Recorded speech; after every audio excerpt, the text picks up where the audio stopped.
Hey survivors, welcome to Dead Matter Development Vlog 09. My name is Nick Z, I am the lead developer on Dead Matter. We've been hard at work over the summer, as well as doubling the amount of people working on the project. One of our artists, Nomad, has been working on a gigantic underground mining complex. We're aiming for dark, scary, and with coal loosely scattered around the place, perfect for when the local Safeway starts to run low on supplies.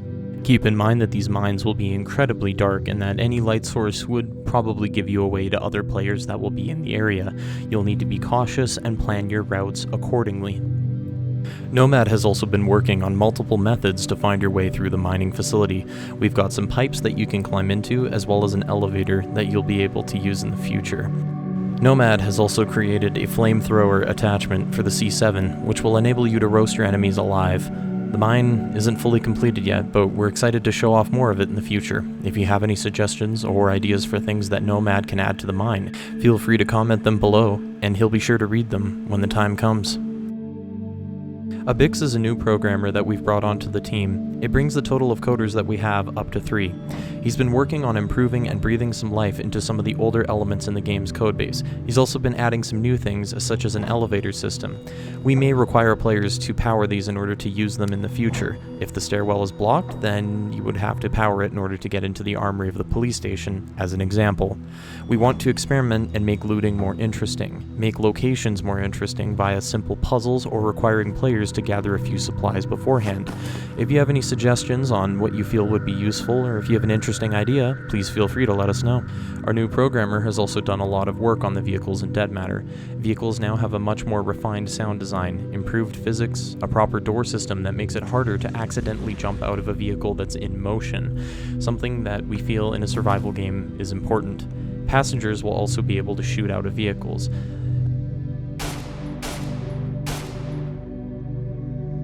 Abix has also added support for all of the survival mechanics that are related to vehicles, such as being able to pour gas into a vehicle or replace a popped tire.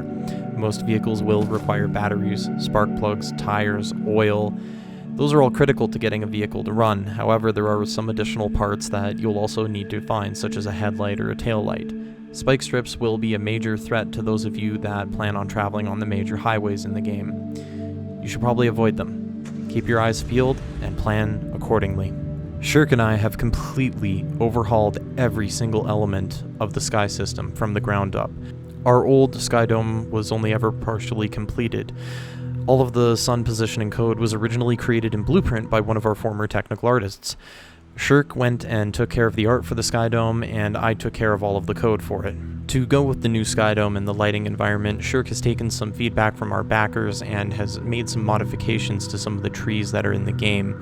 We feel that these look a lot better than what we had before, and that the look that we want for Alberta is finally coming together. Since our Sky Dome is brand new and from the ground up, Shirk has had to integrate support for overcast and 2 different types of cloud cover, which will form the foundation for our new weather system.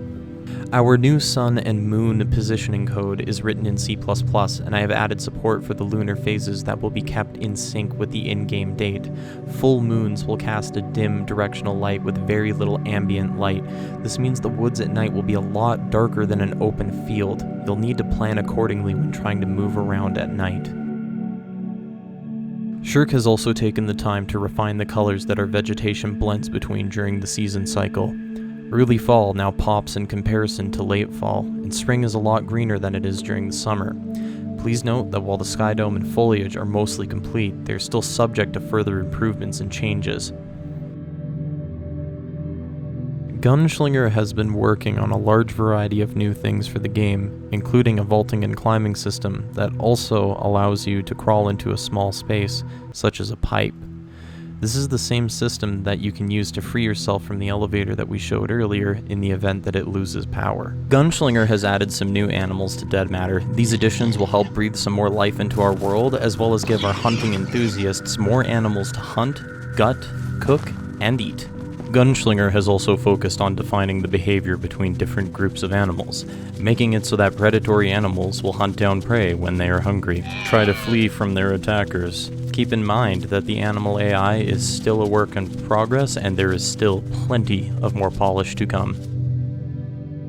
We've made some sweeping changes and improvements to our zombies. There's a lot of effort that's gone into optimizing their animations, their movement, their collision, their hitboxes, and much, much more. Gunslinger has also implemented a true horde system that allows him to have better control over different groups of zombies. The gore system has been temporarily removed, but will be re-added using a gore mesh that was hand-created by our lead character artist.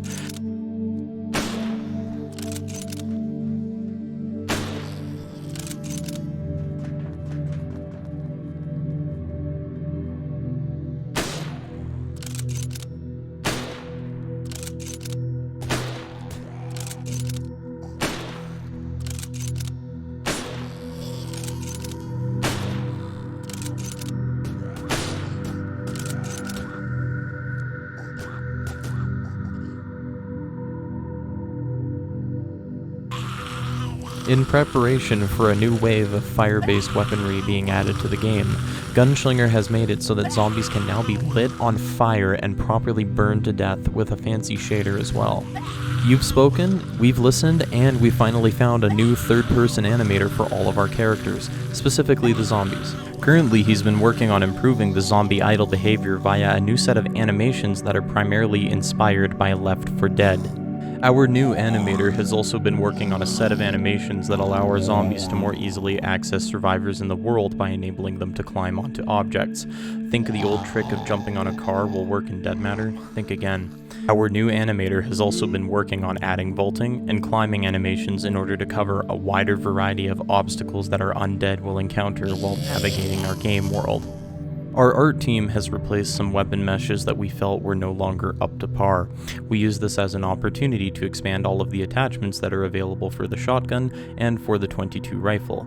We intend to add more civilian-centric weaponry to Dead Matter as time goes on. So some brand new backer weapons that have been created for the game. The first new backer weapon is the Maxim 9. This handgun will not be common due to its integral suppressor, giving it the potential to be one of the best PvE pistols in the game. It accepts a 17-round or a 32-round magazine. The second new backer weapon is the R8 revolver. It can hold 8 357 cartridges in its cylinder, and it's my personal favorite that we've added so far. The animator, the Shiny Haxorus, has animated the AS-Val and has brought it into the game. The AS-Val is the very first backer weapon that has been implemented into Dead Matter. Thank you again to Clean and all of the Boomstick tier backers. We truly appreciate your support. Clean helped develop the skin that you currently see equipped on the weapon now. You'll be able to find it on a special legendary version of the weapon. Shiny has implemented the SVT-40, a semi-automatic rifle that utilizes a 5-round pinned magazine or a 10-round unpinned magazine. With the right tools, you'll be able to expand the capacity of a pinned magazine. The AK-74 that we showed off in earlier development vlogs has been replaced with an AK-74M, complete with a new set of attachments that allow you to utilize Western optics or attach a laser. We've added the MP5, which will either function as a semi-automatic carbine that can be found in police stations, or as a fully automatic submachine gun that can be found in military bases or in abandoned military vehicles. There are multiple variants of the MP5 that will be available in Dead Matter, including the MP5K and the MP5A1 through A5. Shiny has been working on bringing some updated materials for the C7 and the C8 into the game. He's also performed a pass on the muzzle flashes, the way that the weapon handles when aiming down sights and firing, and he's also added a new set of parts for our American friends that love playing with AR-15 style rifles.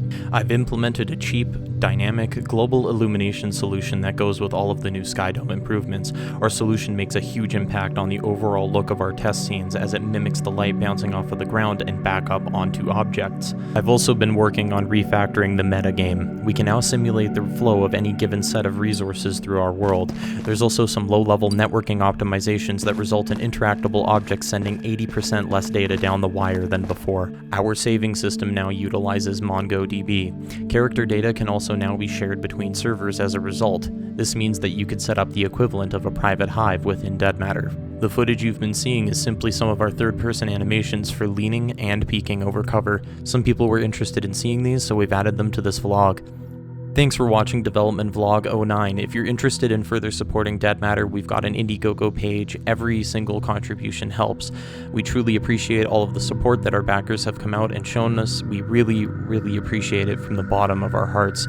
We also understand that some people that aren't exactly on our Discord every day have been having a hard time receiving updates. We're now putting people dedicated in charge of managing our Facebook and Twitter pages, and we've also got a new website and a new set of forums to go with it. We will be doing written updates between vlogs to keep our backers more well informed, especially during longer periods of development. We appreciate all of the patience that people have shown us thus far. Thanks again, and see you next time on the next Dead Matter development vlog.